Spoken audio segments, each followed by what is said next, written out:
Hello there, YouTubers. EC Street Preacher here. I did some street preaching last night, and I'm only doing clips this time instead of a whole film. You know, I just kept using the same material over and over, and there were lots of dead spots, you know, just times when there was almost nobody out in the street, and then all of a sudden there's all these people out there. So I'm not going to do a film. I did something different last night. And those of you on Facebook, you know, I kind of introed this before I went out there. But I started a new campaign to make America straight again. And boy, did I kick over a hornet's nest. As you can probably guess, the reaction from the homosexuals and the lesbians out there was not exactly copacetic, let's say. But anyway, this particular clip I'm going to put out first. This happened right towards the end of my night of street preaching, and I had somebody come up to me and start talking to me about you know, things. And at first I thought he was being sincere, so I was kind of talking to him about things he was bringing up. But it became very apparent towards the end of the conversation that you know, this is just a guy, you know, he likes to talk to Christians and try to, you know, demean them and, you know, bring up points that they can't, you know, refute and that sort of thing, which of course didn't work with me. So he ended up getting a little upset and leaving. But anyway, here's the clip. Hope you enjoy it. Absolutely kills people. I had to say that just in case we couldn't get back in. Is somebody paying you to do this?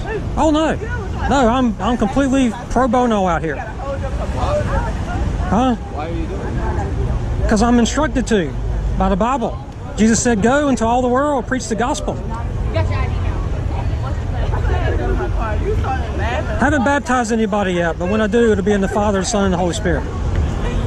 But yeah, those were the words of Jesus after he resurrected. I know, but don't you think it might be a better spot for you to go to kind of do your thing? Oh no, this is the perfect spot. Lots of sin going on out here. You got to go where the sin is. This is people just having fun. Bars, clubs. People are just having fun out there. Oh no, this is destroying people. This is absolutely destroying people. Destroying? Yes. 85,000 people every year killed by alcohol. But what about the ones that it doesn't kill? Well, their number's gonna come up one day. They keep drinking. I mean, Oh, you're with Suddenlink? Do you work for Suddenlink? I do, yeah. Hey, I got your cable modem, man. I love it. I love it. It's good. It's good. I used to have CenturyLink. You know, it looks like a tortoise now compared to the cable modem. So good job with that.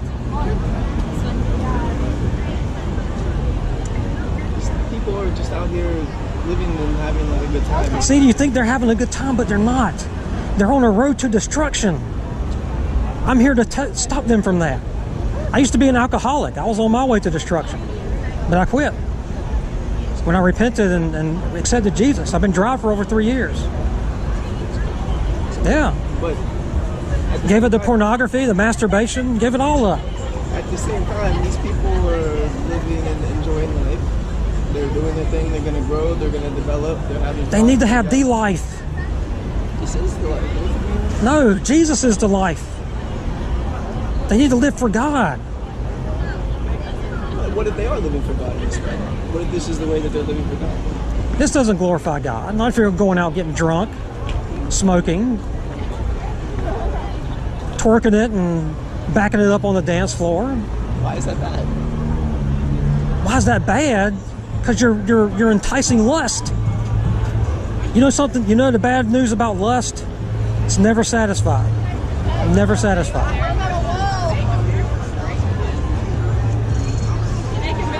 See, when they're dressing like this and they're trying to entice a man, they fail to realize that lust is never satisfied.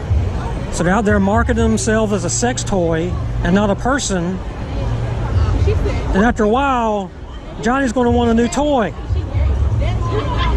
I think I think the way you're kind of like looking at it might be a little skewed. So like let's start over. Like let's set everything aside and just kind of like come here into the present moment. Okay. It's just young people. They're newly formed and they're exploring reality. They're exploring life, right? And this is just a thing that they're doing. They're out here and this is like they think that they're caught up in. They're doing this. They're doing that. But it's safe. It's in a safe environment. It's not safe. It's not safe. There's police everywhere. There's good people. There's goodness everywhere.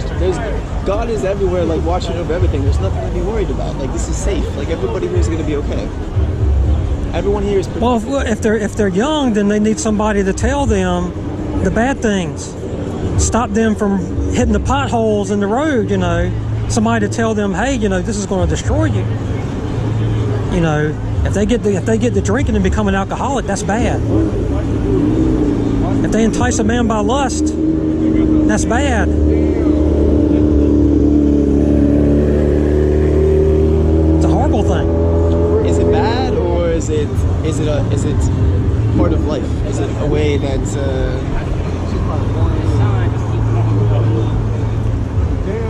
I mean, dying from alcoholism or tobacco use, I mean, that's a bad thing. And if we can warn them and say, hey, don't do that. Or homosexuality. You died 20 years earlier. We have to warn them. Say, hey, you're on a lifestyle that's going to kill you. But you're kind of you can't come here to correct others whenever you still have things in your own life that are inhibiting. I have things in my life that are inhibiting. What are those? I will agree with you on this point. I do work out my salvation with fear and trembling. Okay, I'm always asking God, search me. I prayed a dangerous prayer one day. I said, God, if there's anything between me and you, let me know, and I'm getting it out of my life. And he started showing me things, and I got them out of my life. And I've never lived better. Never lived better. Do I look back to the glory days of projectile vomiting? Stuff like that? No, absolutely not. I'm living a good life now. If you're living a good life, why aren't you out living your life then? What are you doing here right now? Oh, it would be a sin not to come out here and warn people. It would be a sin to come out here and warn people about this. That would be selfish of me if I just stayed at home and lived my own life and not come out and warn people about the dangers of sin and how they can get out of it. That would be the true hate. Is if I just said, well, let them, I'm not going to say anything to them. I'm just going to stay at home, stay on the couch, eat my Doritos, and leave it at that. But this is a good thing, to come out here and warn people about the things that are trying to kill them. Are you married? Yes. Where's your wife? My wife's at home. Why aren't you with your wife? Because I'm out here preaching. No, but, what, do you have a family? You have children? Yeah, I have two daughters, yeah. How old are your children? One is getting ready to be 10 next month, and the other one's 7. They need a father. They do. They have a father. They need somebody to be there. It's a Saturday night. You should be with your family. Oh, I do spend time with family. Believe me, I'm not one of these people. I'm going to go out and street preach every day and neglect my family. No, I do have family time, and it is sacred. Just like my time with God is sacred. And I even spend time to rest.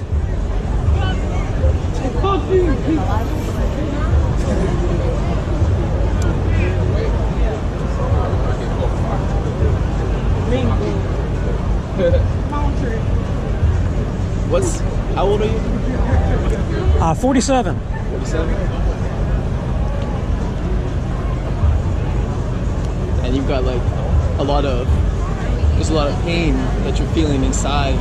Pain? Well, no, because No. of like, you went through a period where you were abusing alcohol, and you went down a dark path, and it hurt you. Yeah. It hurt you.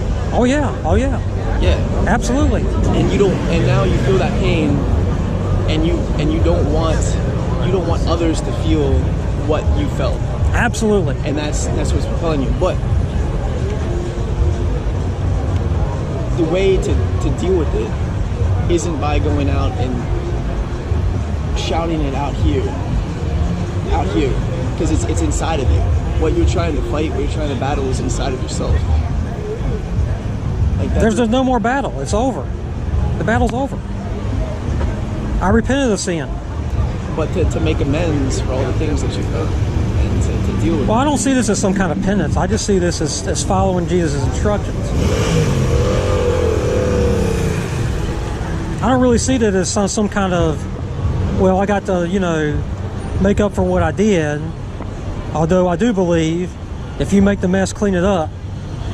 That's one of the lessons I teach my daughters all the time.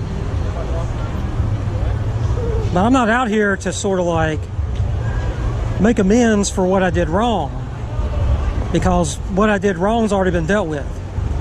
I nailed it to the cross, so it's gone. In fact, that pain that you're talking about was actually killing me. And one day Jesus just took it away from me.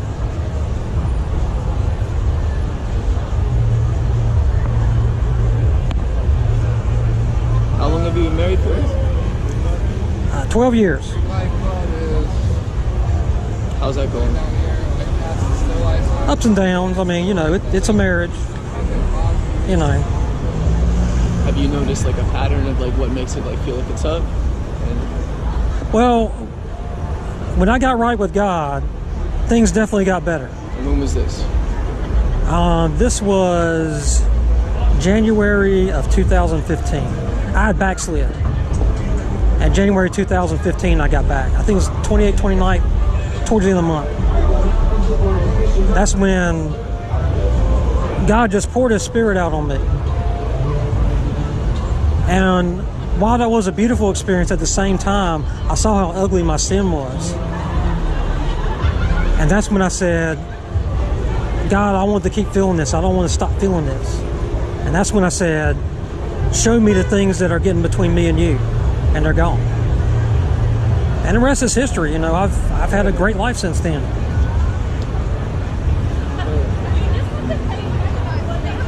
But as far as like the marriage goes, I mean, there was a season where you were still, abusing Backslid. substances and stuff like Yeah. that. So there's probably a lot of hurt, between you and your wife because of that. Oh, she's happy I don't drink anymore. She doesn't drink anymore either. Yeah, she's happy about that. So you see sort of alcohol as the kind of the bad thing to avoid and everything like that. Yeah, we need to avoid alcohol. Yeah.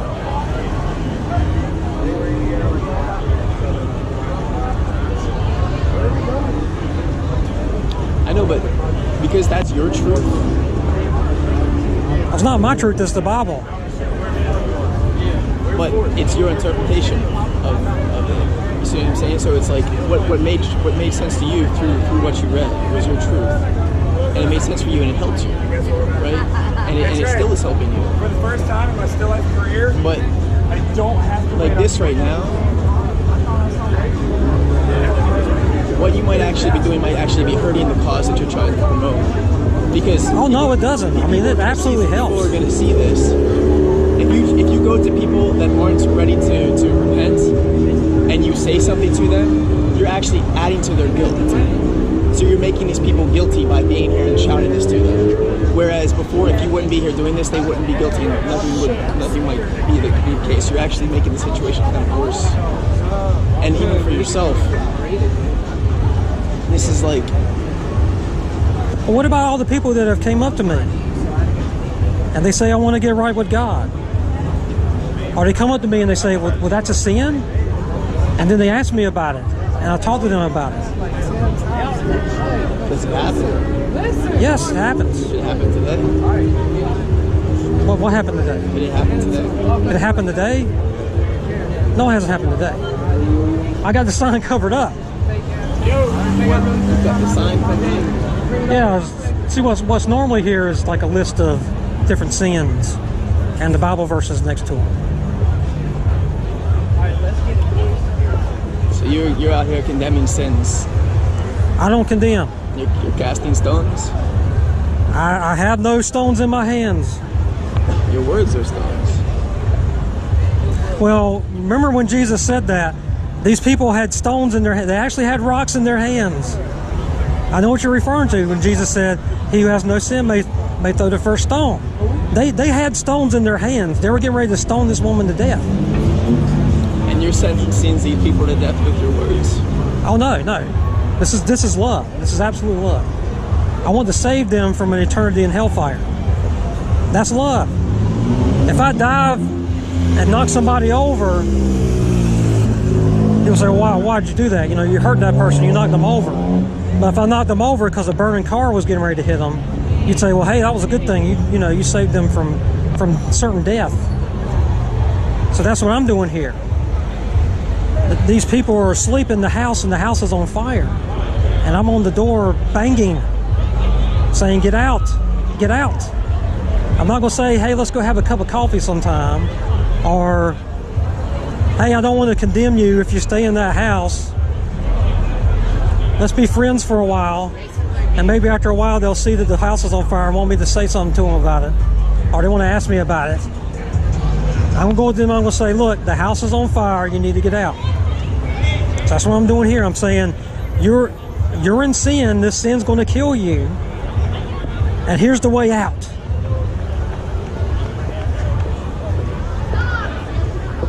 I mean, what's greater love than that? I'm looking around here, and I gotta tell you, I'm seeing these people, and I don't see any problem with anyone I've looked at. I don't see an issue with anyone I see. These all just look like people having a good time out here tonight. And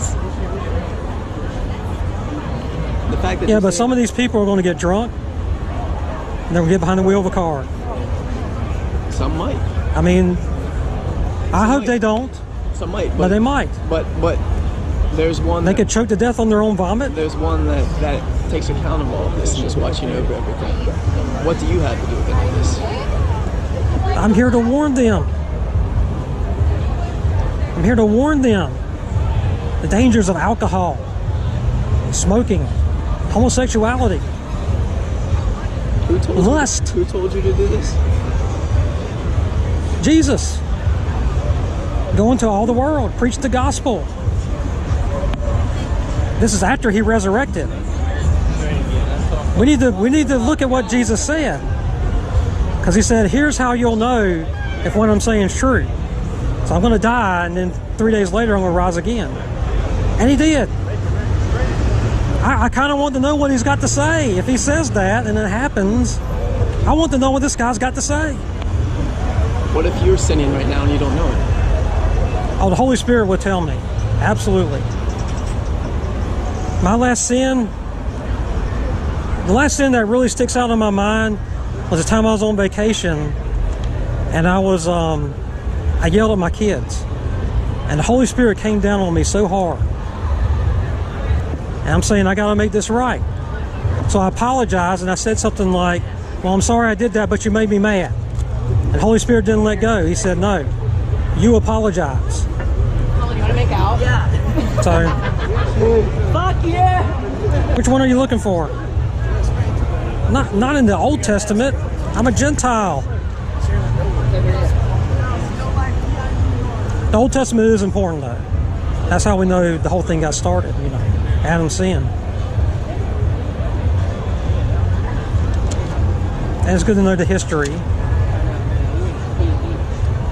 And of course, the Old Covenant was a foreshadowing of the New Covenant and Jesus Christ.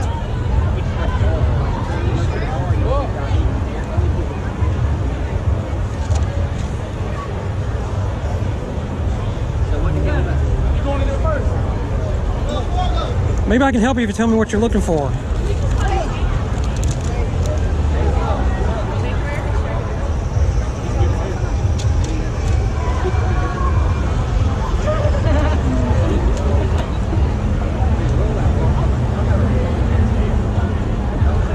Are you one of those with the mixed fabrics and the unclean animals and that sort of thing? Here we go. Okay. I am the Lord thy God, which have brought thee out of the land of Egypt, out of the house of bondage. Okay. It's dark and, you know, my eyes aren't that good. Thou shalt have no other gods before me. Absolutely. Believe that. Yes. No other gods before me. Idolatry. Idolatry is bad. That is a bad thing. It's very bad. Thou shalt not make unto thee any graven image or any likeness of anything that is in heaven above, or that is in the earth beneath, or that is in the water under the earth.